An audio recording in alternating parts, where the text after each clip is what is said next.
Hele burası bağına bana ne olsun memleketim olsun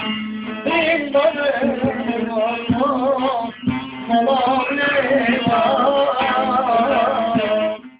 Sile kaldı yetim Gidegi vaziyetim Gurbetine kaldım yetim Gidegi vaziyetim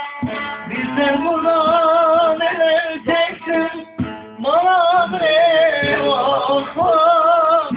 Rindadım vakfım Şöhretler vakfım Bana ne vakfım Bizden burada neler çektim Bana ne vakfım Rindadım vakfım Etmek ettim vakfım Bana ne var Zoruma gariplikten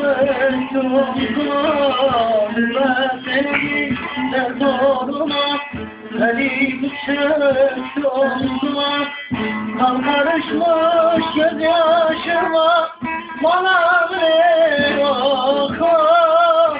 Rindadım vakfım Etmek ettim vakfım Bana ne var Kan karışmış gözyaşıma Bana ne vakfım Rindadım vakfım Etmek ettim vakfım